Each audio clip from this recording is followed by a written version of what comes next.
Weekly Shonen Jump, a giant of the manga industry, standing tall and above its peers, is a magazine that's been around for over 50 years, having a very storied history. But there was a time where it was the underdog, the young shonen protagonist, which dreamed to reach the heavens, almost 10 years after its biggest rivals made their debut, which would be Weekly Shonen Magazine and Weekly Shonen Sunday. The magazine would have to grow, achieve hit manga after hit manga throughout decades to reach where it is today, and that all started in the summer of 1968. With the dramatic intro aside, I really admire Jump's origins. It's something you don't initially think to research or look up. Jump's always been a giant, right? But finding out its contemporaries started almost a full decade before it took me by surprise the first time I heard about it, especially when Jump is so big now.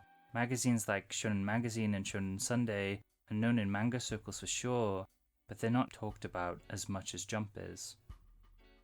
Calling it Weekly Shonen Jump at this point in time is also kind of incorrect, as it was a semi-weekly magazine at its release, only adopting the weekly part of its name at around issue 20 of 1969, at least I think so based on some help from a friend, who stated that the green ribbon on the issue 20 cover of 1969 is to celebrate the launch for the new weekly format. The previous cover, which is one of my favorite older ones actually, also seems to state that the magazine will move to a weekly publication next week.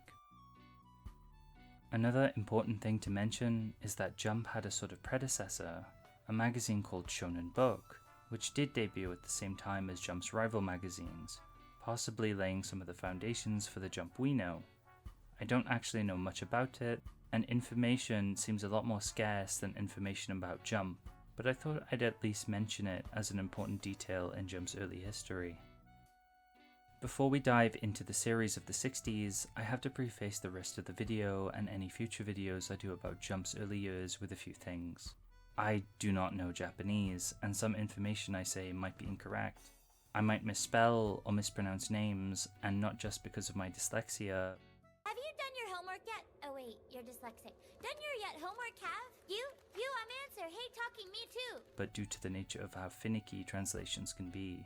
This video is more so an expression of my love for Jump, and me wanting to explore and share my ideas about its early years. Part of that is not knowing fully what every manga is called or is about, and there's a certain mystery to all of that I find really captivating.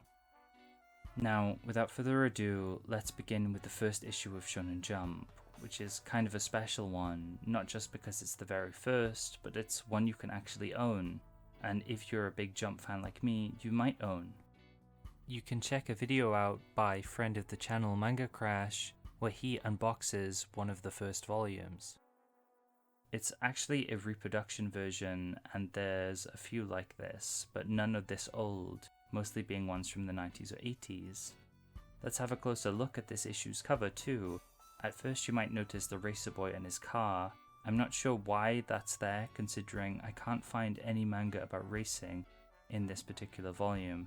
It's likely there to just help the magazine appeal to its target demographic, being young boys. However, what I want to highlight most is what many consider to be Jump's first manga. He's on the cover and is the first thing you can read in the magazine. I'm of course talking about Kujira Daigo. Kujira Daigo, which translates to Whale Daigo, seems to be about a large boy with an even larger heart who focuses on helping others at school, and that just sounds really sweet. Authored by Umemoto Sachio, it ran for 11 chapters and had 2 volumes, probably ending naturally, although you could point out that it got axed, and that's fitting due to Shonen Jump's nature of having ruthless axes.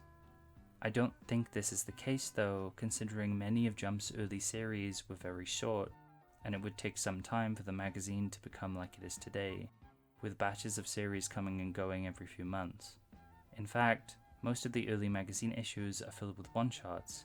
It would take Jump some time to be mostly comprised of serialized series. I won't really be talking too in-depth with all the one-shots in Jump, since there are so many, and also the information on them is very scarce sometimes. I will point out though that in its early years, some issues had what appeared to be Japanese versions of Western comics. the first issue having a Flash Gordon one-shot by American cartoonist Dan Barry. Chichi no Tamashi, translated as Father's Soul, was an early Jump baseball manga that ran for 128 chapters and had a total of 14 volumes. Following Hayato Nanjo as he struggles to become a pro baseball player following in his uncle's or father's footsteps, I'm not too sure. It was made by Hiroshi Kazuka, who did a few other sports manga before Chichi no Tamashi, and it would be the longest running manga in Jump for quite a while due to its early start, ending in issue 44 of 1971. It would definitely not be the last baseball series though, as Jump in Japan in general seems obsessed with the sport, especially in this period of time. Not technically yet a full series, but Haranchi Gakuen or Shameless School by Go Nagai debuted in the first issue too. Go Nagai being a very famous and prominent manga author known for his Devilman, Mazinger and Cutie Honey works. It's considered his breakthrough work from my understanding and is what pioneered and helped establish the ecchi genre to some extent, so its name you might have heard of. Having 3 one-shots beforehand, it later got serialized, going on to have 119 chapters and 13 volumes. It follows the students and teachers at an elementary school where most of the content seems focused around making crude jokes, with the students and teachers often fighting each other. It sparked a lot of controversy apparently, as PTAs in Japan did not like the raunchy content, some information stating that Jump was supposed to end its publication due to the backlash the series received, with its closing chapters featuring the characters being killed in a war with the PTA. There seems to be some conflicting information with what I could find, but it definitely makes for an interesting story. From what I can tell, it did end or went on hiatus in issue 7 of 1971 and returned for a period in issue 1 of 1972. I've read the first 3 chapters and it didn't really grab my attention, to be honest. It's mostly slapstick gags with older stylized gag manga art, which I do appreciate somewhat. Likely it does more with its premise later on and was genre defining, so it's notable for these reasons. If you look around, you might still be able to find those chapters, although I'd only read them if you're interested in seeing a piece of Jump or Go Nagai's history. Going forward a few issues, we have Ore wa Kamikaze, translated to I'm Kamikaze. This seems to be a delinquent manga or kendo manga where boys fight. It lasted 18 chapters and got 3 volumes, authored by Toshio Shoji, who did many other works, his longest being Cycle Yaro. Manga Konto 55 Go was a comedy manga by Enomoto Yuya. It lasted 60 chapters and seems to be compiled into only 1 volume. Perhaps these were just short comedic chapters, like a 4-koma manga, or maybe Jump decided that it wasn't worth publishing everything. It followed real comedians Kenichi Hajimoto and Jiro Sakagami, known also by their duo name Konte 55 Go. It's interesting to see other types of media affect what manga would be serialized at the time, as in my experience, manga about real people aren't very common in the present day. Otonoko no Joken, or Qualifications of a Man by Iki Kajiwara and Noboru Kawasaki, lasted 19 chapters and 2 volumes. It seems to follow a young manual labor worker named Hata Ichitaro, who aspires to be a mangaka. Noboru did quite a lot of art for manga. Notable to me is Koya no Shonen Isamu, an early 70s western which was a big hit at the time in Jump.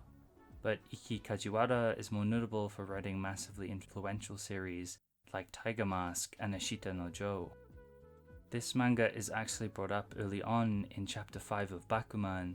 While looking for inspiration and manga to read, Psycho brings it up, stating it's a manga about being a mangaka and a man.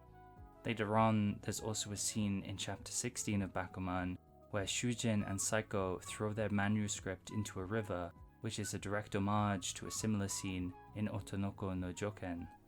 I didn't remember this part of Bakuman before I sat down to write this script, and I'm so glad it mentions and pays tribute to early Jump history like this. Another reason why I should revisit that series and why I love it so much, because its authors are just as in love with Jump and manga as me.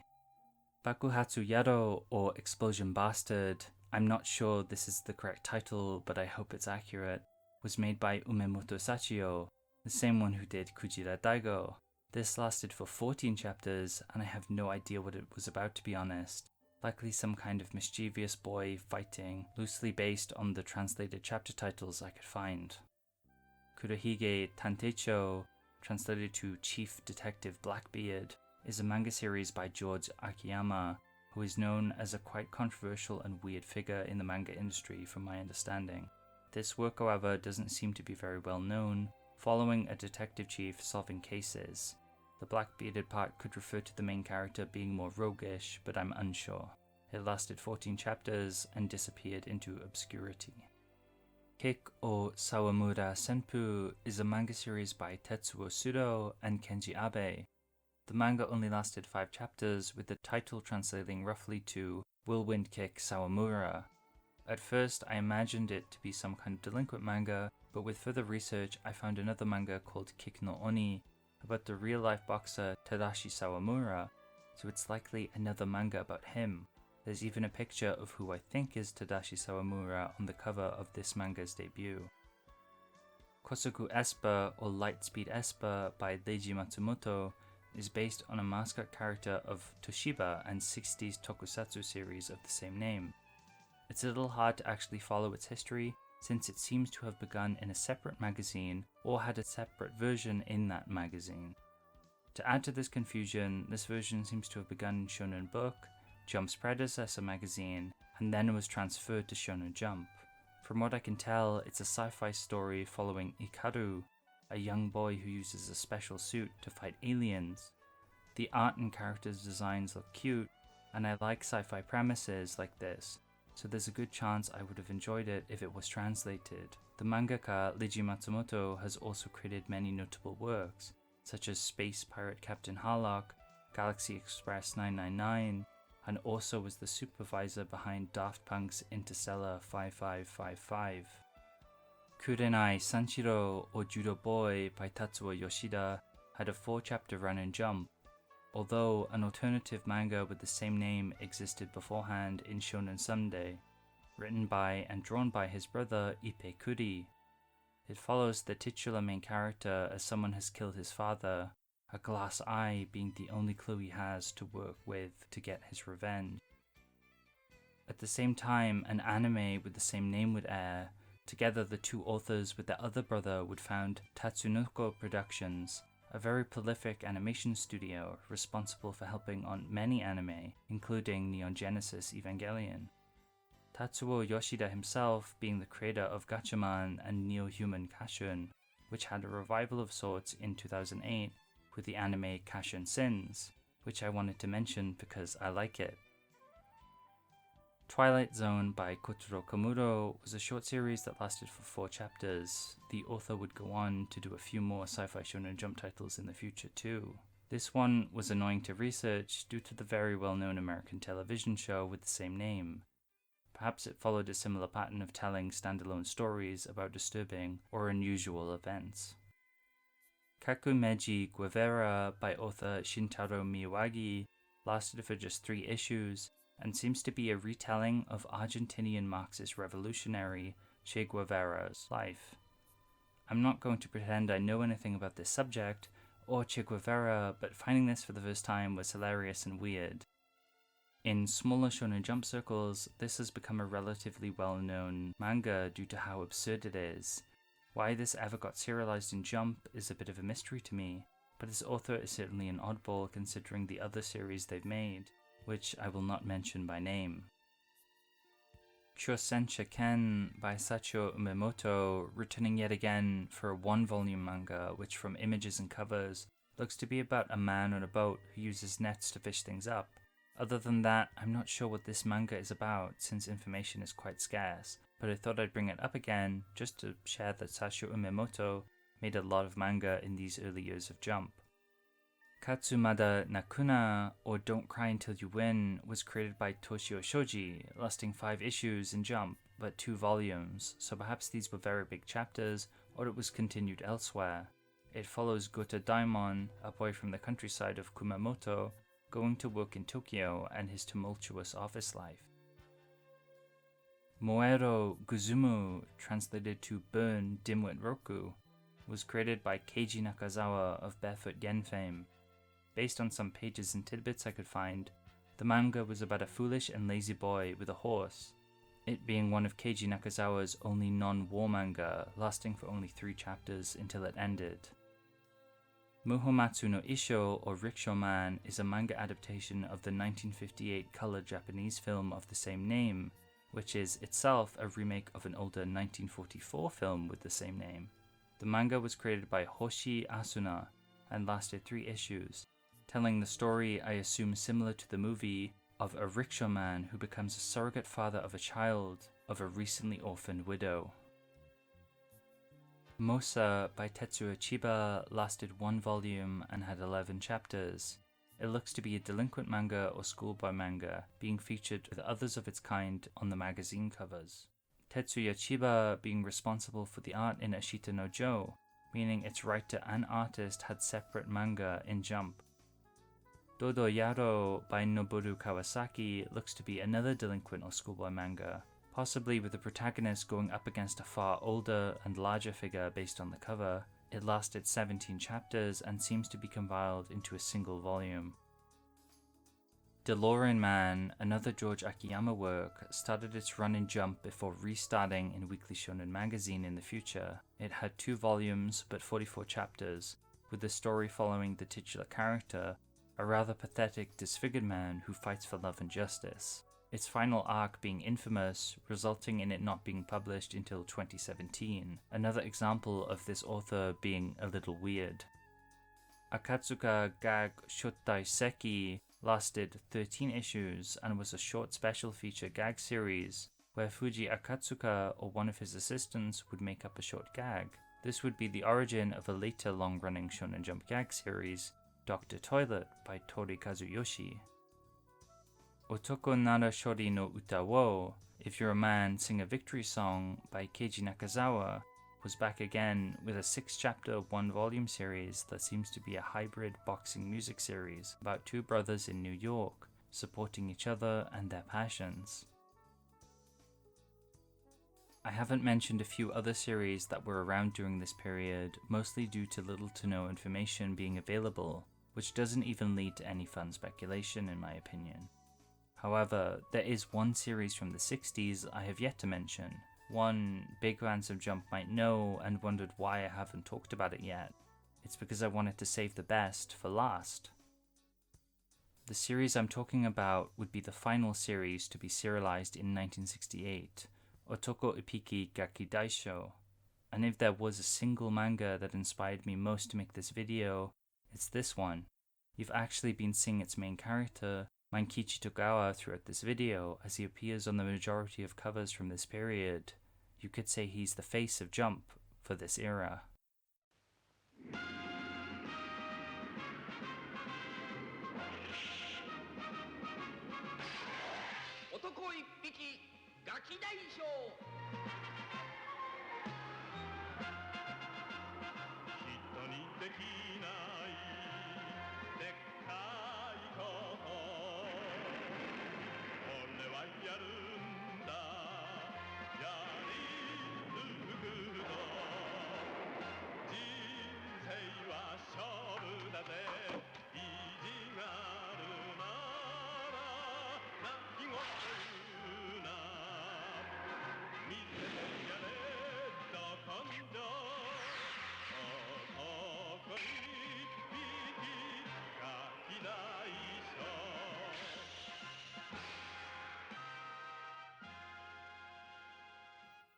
'Created by Hiroshi Motomiya, it ran for 160 chapters and had a total of 20 volumes, being one of the titles that propelled early Shonen Jump to success. It was also the first Shonen Jump manga to get an anime. I think the manga has aged really well, in part to an excellent translation effort by Hokuto no Gun, but also its well-written characters, snappy story beats, and art which could seem dated to some, but I find especially charming. It's always clear what's happening on every page. It's a breeze to read, and it makes full use of its full-page spreads, particular ones which convey just how many people Mankichi is about to fight or how many people have come to support him. Speaking of Mankichi, Otoko Ipiki follows him, a boy living in rural Japan, and his growth as a person, starting out with typical small-town delinquent fights, but quickly escalating into bigger and bigger conflicts, which aren't even all physical. Later on, some battles would be centered around the economy and gaining power through wealth. This keeps the story fresh, as something new is happening and the stakes are elevated consistently. But with these stakes, Mankichi keeps learning and continues to grow as a person too. Mankichi is someone who exudes charisma, and I feel like the writing really pulls this off. You can't help but love him. He's cocky and has a temper, but he always does the right thing. He's honorable and makes mistakes, which he always learns from. Throughout the story, he becomes better and better, and more people flock towards him, which is just a joy to see. I describe it as something similar to One Piece or other shonen manga, where people tend to gravitate towards the main character, but the manga really pulls this aspect off, making it feel natural and earned. The rest of the cast are great too, with the younger characters like Trumpet and Eyepatch Ginji being great supports for Mankichi, helping him when he's at his lowest points, while also providing good comedic relief. Then we have the older characters, which often serve to guide or foil Mankichi, like the old monk who helps him find the meaning of courage at the beginning of the story. I also really enjoyed the female cast we have so far, something a lot of shonen manga notoriously fumble. There aren't many, but they're portrayed really well for the time it was released. Mankichi's mother is a force of good and clearly works hard for her son, and on the other side of things, Chairman Mito is a powerful older woman who acts as an antagonist to Mankichi, spearheading some of the more economic content the manga tackles, making her a really fun and unique villain. Perhaps my favorite thing about Otoko Ipiki is seeing the traits, quirks, and spirit of Shonen Jump manga I love begin here. I didn't grow up with the magazine in this period, but it's said to have greatly shaped the youth who read it, including future Jump mangaka like Masumi Kurumada, who made Ring ni Kakuro, and Yoshiyuki Okamura, the writer of Fist of the North Star. Both of these manga would be pivotal to Jump in the future, and some would say that these are shining examples of what a good Jump manga is. Both of them worked as assistants under Motomiya on Otoko Ipiki, likely being very formative for them in their future careers.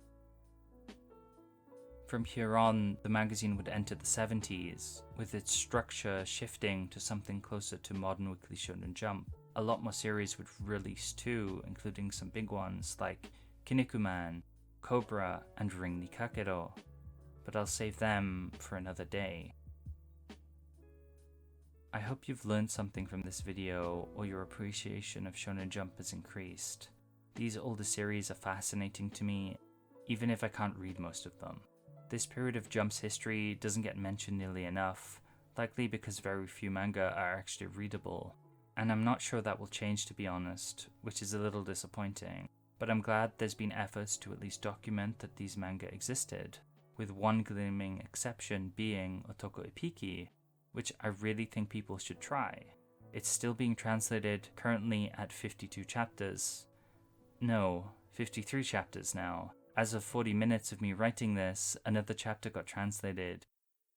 I'd like to put my thanks out there for every mangaka who made something for Jump, to those who translate these titles like Hokuto no Gun, and to you for watching. Thank you, especially if you watched this entire video. This was a bit of a bigger project than the last, but something I've always wanted to talk about. And there's more I'd like to talk about with Shonen Jump. We have so many more years to go, but next time I might decide to discuss more modern titles, new ones like the batch currently releasing with Tenmaku Cinema and Kill Blue. There's also two more after this, one being Dore Try, which is meant to be a post-war boxing series, which I'm really excited for. So maybe there'll be a video about that, but we'll see. For now, you can follow me on Twitter for art and occasional Shonen Jump ramblings if you'd like. But other than that, please take care, and I'll see you next time.